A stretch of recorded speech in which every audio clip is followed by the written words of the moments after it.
고아. 마드무아젤 수루스는 예전에 비참한 형편에 있는 이 소년을 양자로 삼았었다. 그때 그녀는 36살이었다. 그녀는 아주 어렸을 때 하녀의 무릎에서 놀다가 벽난로 속으로 미끄러져 떨어지는 바람에 얼굴에 심한 화상을 입어 보기에도 소름이 끼쳤다. 그녀의 추한 얼굴은 그녀로 하여금 결코 결혼을 하지 않겠다는 결심을 하게 했다. 다행히 돈이 많았기 때문에 결혼하고 싶다는 생각도 나지 않았다.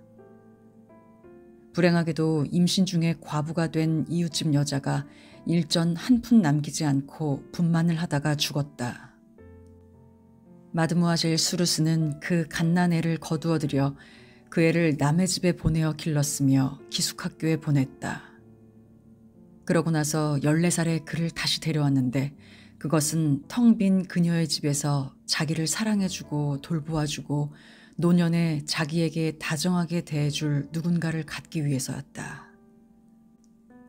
그녀는 렌네에서 40리쯤에 있는 작은 시골집에서 살았다. 그녀는 지금 하녀 없이 생활하고 있었다. 그 고아가 도착하고 나서부터는 지출이 배 이상으로 늘어났기 때문에 그녀의 연수입 3,000프랑으로는 세 사람을 부양하기에 충분치 못했기 때문이다. 그녀 자신이 집안일을 하고 음식을 만들었으며 심부름은 아직 정원을 가꾸는 일에 정신이 없는 꼬마를 시켰다. 그는 온순하고 수줍고 조용하고 다정했다. 소년이 그녀의 추한 모습에 놀라거나 무서워하는 것 같지 않고 그녀를 포옹해 줄 때면 그녀는 한없이 기쁨과 새로운 즐거움을 맛보는 것이었다. 그는 그녀를 아줌마라고 불렀고 어머니처럼 대우했다. 저녁이면 그들 두 사람은 불가에 앉았고 그녀는 그에게 과자를 만들어 주었다. 그녀는 포도주를 데웠고 빵 한 조각을 토스트로 만들었다. 이것은 잠자리에 들러가기 전에 먹는 즐거운 가벼운 밤참이었다. 이따금 그녀는 그를 무릎 위에 올려놓고 정열적인 말을 부드럽게 귀에다 속삭이면서 마구 애무하기도 했다. 그녀는 그를 나의 귀여운 꽃, 나의 귀여운 어린이, 나의 숭배하는 천사, 나의 훌륭한 보석이라고 불렀다. 그는 노처녀의 어깨에다 머리를 묻고는 조용히 하는 대로 내버려 두었다. 그는 거의 15이 되어가지만 병약해 보이는 소년으로서 아직도 연약하고 작기만 했다. 이따금 마드무아젤 수루스는 그를 데리고 두 친척을 만나러 도시로 갔다. 그 친척은 그녀의 유일한 집안으로서 변두리에서 결혼하여 살고 있는 먼 사촌 자매들이었다. 그녀의 사촌들은 상속 문제 때문에 그 아이를 양자로 삼은 것을 늘 원망스럽게 생각하고 있었다. 그러나 어쨌든 상속 재산을 만일 똑같이 나눈다면 아마 3분의 1은 그들의 몫이라는 것에 희망을 걸고 그녀를 친절하게 맞아들였다.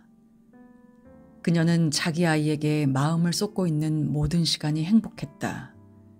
그녀는 충만감으로 가득 찼다. 그녀는 소년의 정신을 윤택하게 하기 위해서 책을 사주었다. 소년은 열심히 책을 읽기 시작했다.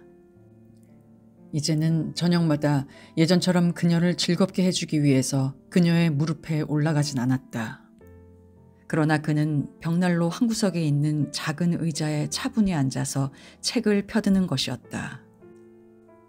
그의 머리 위에 실형 가장자리에 놓인 등불이 그의 곱슬머리와 이마의 살갗 한 부분을 비추고 있었다. 그는 거의 움직이지 않았다. 눈도 들지 않았다. 몸짓 하나 움직이지 않고 소녀는 책의 모험 속에 완전히 빠져들어 정신없이 책을 읽고 있었다. 그녀는 소년의 맞은편에 앉아 강렬한 시선으로 소년 쪽을 응시하면서 소년의 집중에 놀라고 질투가 나서 눈물까지 새어나오려 했다. 그녀는 가끔 소년이 머리를 쳐들고 자기를 포옹하러 와주기를 기대하면서 이렇게 말하곤 했다. 피곤하겠다, 얘야. 그러나 소년은 한마디 대꾸조차 하지 않았다. 그는 아무것도 듣지 못했고 이해하지 못했다. 소녀는 책 속에서 읽고 있는 것 이외의 다른 것 어느 것에 대해서도 알지 못했다. 2년 동안 그는 셀 수 없이 많은 책을 탐독했다. 소년의 성격은 변했다. 그때부터 그는 종종 그녀에게 돈을 요구했다. 전에는 주는 돈을 받기만 했었는데 말이다. 언제나 그는 돈을 더 많이 필요로 했기 때문에 마침내 그녀는 거절하기에 이르렀다. 왜냐하면 그녀에게는 규율이 있었고 힘이 있었기 때문이다. 그리고 그가 돈이 필요할 때는 합당한 이유가 있어야 된다는 것을 알고 있었기 때문이다. 애원을 한 덕분에 그는 어느 날 저녁 또 상당한 금액을 그녀에게서 얻어냈다. 그러나 며칠 후에 그가 다시 돈을 달라고 애원하자 그녀는 끄떡도 하지 않는 태도를 보였고 사실상 더는 양보하지 않았다. 그는 체념하는 듯이 보였다. 그는 전과 같이 다시 조용해지고 꼼짝하지 않고 몇 시간 동안을 그대로 앉아있기를 좋아했고 눈을 내리뜨고 몽상에 잠겨 있었다. 그는 이제는 마드모아젤 스루스와 이야기조차 나누지 않았다. 그녀가 그에게 말하는 것에 짤막하고도 분명한 말로 겨우 대답만 할 뿐이었다. 그러나 그는 그녀에 대해서 얌전했고 정성을 다했다. 하지만 이제는 그녀를 포옹하는 법이 없었다.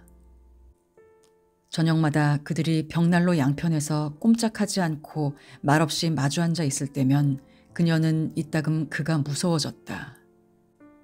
그녀는 숲의 어둠 같은 이 무거운 침묵에서 벗어나기 위해 무엇이든지 아무 이야기나 하고 싶었다. 그러나 그는 더 이상 그녀의 말을 귀담아 듣는 것 같지 않았다. 한마디 대꾸도 얻어내지 못하면서 연거푸 대여섯 번을 그에게 말을 걸 때면 가엾고 나약한 여자의 공포로 그녀는 몸을 떨었다. 그가 왜 이러는 것인가? 그 닫혀진 머릿속에서 무슨 일이 일어나고 있는가? 그와 마주 앉아 그렇게 두세 시간을 보낼 때면 그녀는 미칠 듯한 심정이 되어 이 말없고 끝이 나지 않은 질력나는 대담을 피하기 위해서 그녀가 예측하지 못하는 그러나 느낄 수 있는 어떤 막연한 위험을 모면하기 위해 들판으로 멀리 달아나 버리고 싶었다. 그녀는 혼자서 종종 울었다. 그가 왜 이러는 것일까? 그녀가 어떤 의견을 나타내면 그는 불평하지 않고 곧 그것을 실행했다. 그녀가 도시에서 어떤 것이 필요하다고 하면 그는 곧장 그곳으로 갔다. 그녀는 그에 대해서 불평하는 것이 아니다. 물론. 그러나 한 해가 또 흘러갔다. 그녀에게는 어떤 새로운 변화가 젊은이의 알 수 없는 정신 속에서 실현되고 있는 듯이 여겨졌다. 어떻게든지 그녀는 자기가 전혀 잘못 생각하고 있지 않다는 것을 확신했다. 그러나 그녀는 이 수수께끼 같은 청년의 알 수 없는 생각이 어떻게 변했노라고는 말할 수 없었다. 그녀에게는 그가 갑자기 어떤 결심을 하느라고 지금까지 망설였던 사람처럼 여겨졌다. 이 생각은 어느 날 저녁 그의 시선과 마주쳤을 때 그녀가 경험해 본 적이 없는 뚫어지게 바라보는 이상한 시선과 마주쳤을 때 그녀에게 직감적으로 떠올랐다. 그때 그는 줄곧 그녀를 주시하고 있었다. 그녀는 자신의 추한 얼굴에 꽂히는 그 차디찬 시선을 피하기 위해서 쥐구멍으로라도 숨어버리고 싶었다. 며칠 저녁 내내 그는 그녀를 뚫어지게 바라보기만 했다. 다만 그녀가 간신히 이렇게 말할 때만 시선을 돌렸다. 그렇게 나를 쳐다보지 말렴나 얘야. 그러면 그는 고개를 숙이곤 했다. 그러나 등을 돌리자마자 그녀는 자기에게로 향하는 그의 시선을 다시 느꼈다. 그녀가 어디를 가든 그는 끈질긴 시선으로 그녀를 다시금 쫓았다. 이따금 그녀가 자기의 작은 정원을 거닐고 있을 때면 마치 매복하듯이 덤불 속에 몸을 숨기고 있는 그를 문득 발견해내곤 했다. 아니면 그녀가 아랫부분을 수리하고 있는 집 앞에 자리 잡고 있을 때나 그가 조그만 채소밭을 삽으로 파고 있을 때면 그는 일하면서 내내 음산하고 집요한 시선으로 그녀의 동정을 살피는 것이었다. 그녀가 그에게 이렇게 물어보았어도 아무 소용이 없었다. 왜 그러니 얘야. 3년 전부터 너는 많이 달라졌어. 너를 알 수가 없구나. 네가 왜 그런지 무슨 생각을 하는지 말해다오, 제발. 그러면 그는 언제나와 다름없이 침착하고 피로한 어조로 이렇게 말하는 것이었다. 전 아무렇지도 않아요, 아줌마. 그래도 그녀는 고집을 부려 그에게 애원했다. 아이고 얘야, 대답해다오. 제발 대답을 해주려무나. 네가 나를 슬프게 한다는 것을 알기만 한다면 넌 언제나 대답을 해줄 텐데. 그리고 그렇게 나를 쳐다보지도 않을 텐데. 걱정이 있지? 그걸 내게 말해봐. 내가 풀어줄게. 그러면 그는 이렇게 중얼거리면서 지친 모습으로 가버렸다. 분명히 말하지만 아무 일 없어요. 그의 얼굴 모습은 어른 같았지만 그다지 키는 크지 않아서 여전히 소년처럼 보였다. 그의 용모는 어딘가 억센 듯하면서도 미완성인 채로였다. 그래서 불완전해 보였고 발육이 좋지 않은 것 같았으며 그저 어떤 모습으로 되어가고 있는 듯이 보였고 비밀을 지닌 듯이 불안에 떨고 있는 것 같았다. 그는 닫혀있는 사람이고 꿰뚫어 볼 수 없는 사람이었으나 마음속에서는 쉴 새 없이 활발하고 위험한 어떤 정신적인 작업이 이루어지고 있는 것 같았다. 마드모아젤 수르스는 이 모든 것을 잘 느끼고 있었다. 그래서 이제는 극도의 불안으로 잠을 이룰 수가 없었다. 무서운 공포와 지독한 악몽이 그녀를 괴롭혔다. 그녀는 갑작스러운 공포에 시달려 문을 꼭 잠그고 방 안에 처박혀 있었다. 무엇을 그녀는 두려워하는가? 그것이 무엇인지 그녀는 전혀 알 수가 없었다. 모든 것이 무서웠다. 밤도 벽돌도 달빛이 창문이 흰 커튼을 통해 투사하는 여러 형태도 그녀를 공포에 떨게 했다. 그 중에서도 특히 그가 무서웠다. 어째서일까? 그녀가 두려워하는 것은 무엇인가? 그것을 그녀는 알고 있었다. 그녀는 더 이상 이렇게 살 순 없었다. 그녀는 어떤 불행이, 무서운 불행이 그녀에게 닥쳐오고 있다고 확신했다. 그녀는 어느 날 아침 몰래 집을 떠나 도시에 있는 친척에게로 갔다. 그녀는 그들에게 숨가쁜 목소리로 사정을 이야기했다. 두 여자는 그녀가 미친 것이라고 생각하고 그녀를 안심시키려고 애썼다. 그녀가 말했다. 그 애가 아침부터 저녁까지 나를 어떻게 쳐다보고 있는지 안다면 내게서 눈을 떼지 않는 거야. 때때로 난 살려달라고 외치고 싶어. 이웃에 있는 사람들을 부르고 싶어. 그만큼 무서운 거야. 그러나 내가 그들에게 뭐라고 말하겠어. 그 애는 나를 쳐다보는 것 말고는 아무 짓도 내게 하지 않았거든. 두 사촌 자매가 물었다. 이따금 언니에게 난폭하게 굴기도 하나요? 거칠게 대답하기도 하고요. 그녀가 다시 말했다. 아니, 절대로 그러진 않아. 그 애는 내가 원하는 것은 무엇이든지 해. 일도 잘해. 얌전하기도 하고 말이야. 그런 것은 내가 더 이상 두려워할 것이 없어.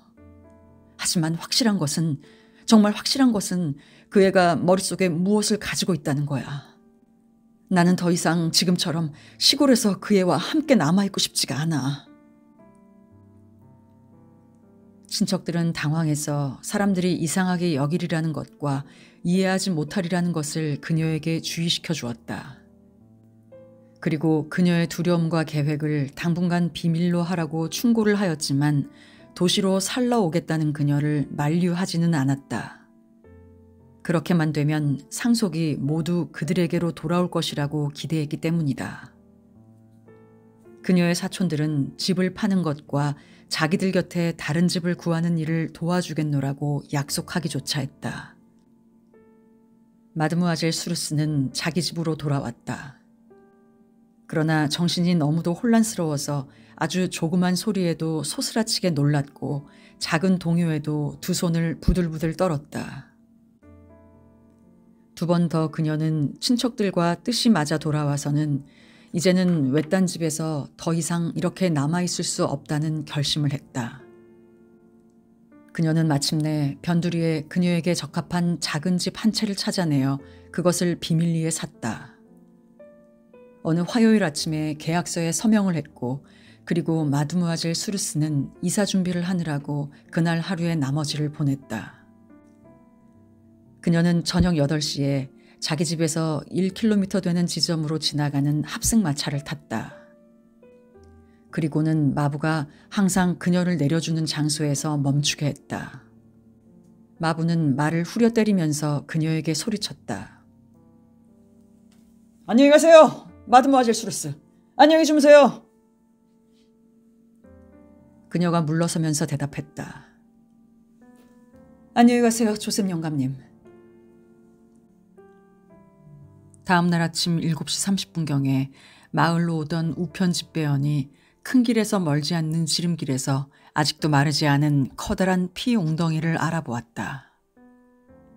그는 생각했다. 저런, 어떤 주정뱅이가 코피를 흘린 모양이군. 그러나 그는 10걸음쯤 더 떨어진 곳에서 역시 피로 얼룩진 손수건을 발견했다. 그는 그것을 집어들었다. 손수건은 고급 제품이었다. 놀란 우편 집배원이 이상한 물체가 보이는 도랑으로 다가갔다. 마드무아젤 수르스가 목에 칼을 맞고 도랑 아래 풀 위에 쓰러져 있었다. 1시간 후에 순경들과 예심 판사 그리고 많은 당국자들이 시체 주위에서 여러 가지 가정을 하고 있었다. 증인으로 소환된 두 친척이 와서 그 노처녀의 공포와 마지막의 이사 계획에 대해 이야기했다. 고아가 체포되었다. 자기를 양자로 삼은 그녀가 죽고 난 후부터 그는 겉으로는 엄청난 슬픔에 잠겨 아침서부터 저녁까지 울었다. 그는 전날 저녁 카페에서 11시까지 보냈다는 것을 증명했다. 10사람이 그를 보았다고 했고 그가 떠날 때까지 함께 남아 있었다고 했다. 그런데 합승마차의 마부는 9시 반에서 10시 사이에 살인당한 여자를 길에 내려주었다고 분명히 말했다. 살인 범죄는 10시를 훨씬 지나서 큰 길에서 집으로 가는 도중에 일어난 것 같았다. 피고인은 무죄로 석방되었다. 벌써 오래전에 랜느의 공증인 사무실에 맡겨두었던 유서는 그를 포괄 수유자로 만들어 놓았다. 그래서 그는 유산 상속을 받았다. 마을 사람들은 여전히 그를 의혹의 눈초리로 바라보았으며 오랫동안 따돌렸다. 그들은 그의 집을, 즉 죽은 여자의 집을 저주받은 집이라고 생각했다. 사람들은 길에서 그를 만나면 슬며시 피해갔다. 그러나 그는 너무도 착한 아이처럼 굴고 너무도 명랑하고 너무도 친숙하게 굴어서 사람들은 차차로 무서운 의혹을 잊어갔다. 그는 아주 너그럽고 친절해서 사람들이 말을 걸어오면 아주 겸손하게 이야기했다. 공증인 라모 씨는 그의 미소 짓는 달변에 마음이 끌려 그에게 호감을 품은 첫 번째 사람이었다. 그는 어느 날 저녁 세무서원 집에서 있는 저녁 식사에서 이렇게 분명히 말했다. 그렇게 유창하게 말을 잘하는 사람, 그리고 언제나 기분이 좋은 사람은 양심상 그런 범죄를 저지를 수 없습니다. 이 논증에 충격을 받은 동석자들이 곰곰 생각해 보았다. 그리고 그들은 아닌 게 아니라 그 고아의 줄줄 이어지는 이야기들을 상기했다. 그는 자신의 생각을 그들에게 전하기 위해 길 모퉁이에서 거의 강제로 그들을 불러 세웠다. 그들이 그의 정원 앞을 지나칠 때면 자기 집으로 억지로 떼밀고 들어갔으며 지방경찰서장보다도 더 쉽게 재치 있는 말을 하고 이야기하기를 좋아하는 쾌활함을 지니고 있었다. 그가 불러일으키는 혐오감에도 불구하고 사람들은 그와 함께 있으면 언제나 웃음을 자제할 수가 없었다. 모든 문이 그를 향해 열려졌다. 그는 지금 자기 읍의 읍장이다.